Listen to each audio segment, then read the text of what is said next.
यदि मनुष्य सारे संसार के ऐश्वर्य को, सारे संसार के शासन को प्राप्त कर ले और अपनी आत्मा की हानि उठाए तो उसे क्या लाभ। जिंदगी के ये पल, जिंदगी के ये दिन, जिंदगी के ये वर्ष हम यूं ही गुजार देते हैं और सोचते हैं कि अभी तो बहुत समय है, अभी तो समय बहुत है, और आत्मा की तैयारी में हम समय बिताते नहीं। समय के बारे में कुछ लाइन मैं आपसे शेयर करना चाहता हूँ। समय कभी रुकता नहीं, खुदा के सिवा किसी के आगे झुकता नहीं। जिंदगी की छाँव सा पल पल ढलता हुआ, जल की धारा सा कल कल बहता हुआ। ना मेरा दोस्त, ना तुम्हारा दुश्मन, ना तुम्हारे गम में शरीक, ना मेरी खुशी में मगन। बस खामोश बेनाम सा समय, ना मुस्कुराहट, ना आंसू, ना कोई भाव। शहंशाह झुक गए समय के सामने, शासन झुक गए समय के सामने। जिंदगी के उतार चढ़ाव और मौत की वादियाँ, जीवन के रंग और उत्सवों की उमंग, सब कुछ बीत गया समय के साथ। उम्र का समंदर भी बीत गया समय के साथ। कभी तेज, कभी धारदार, बोझिल तो कभी रफ्तार, कभी मासूम तो कभी समझदार, कभी पंख सा हल्का, कभी आंसू सा वजनदार। ये कहाँ था अभी अभी और कहाँ ले आया अभी अभी।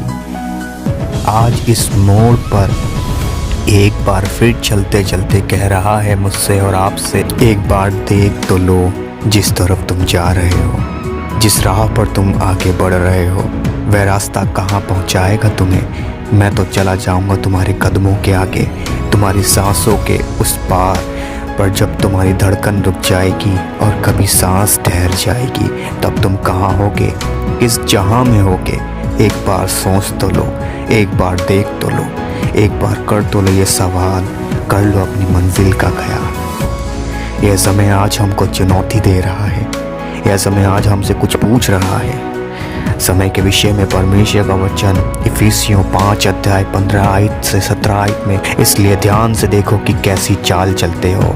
निर्बुद्धियों के समान नहीं पर बुद्धिमानों के समान चलो।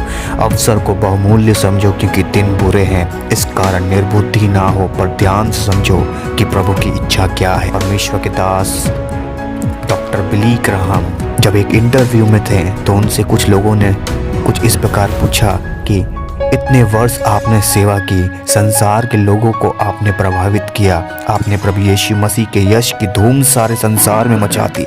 यदि आपको एक सबसे प्रमुख बात कहना हो, यदि एक संदेश आपको देना हो, तो आप क्या कहेंगे।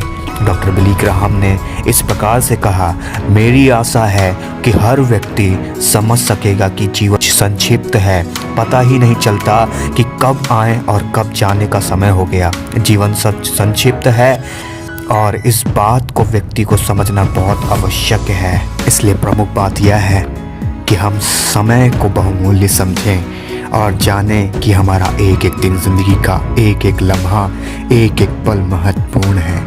यह समय परमेश्वर की भेंट है और प्रमुख प्रश्न यह है कि हम उसका कैसा उपयोग कर रहे हैं, क्योंकि समय बहुत ही जल्दी बीत जाने वाला है। जिसके कान हो वह सुन ले कि आत्मा कलीसिया से क्या कहता है। जो जय पाए मैं उसे उस जीवन के पेड़ में से जो परमेश्वर के स्वर्ग लोक में है फल खाने को दूंगा।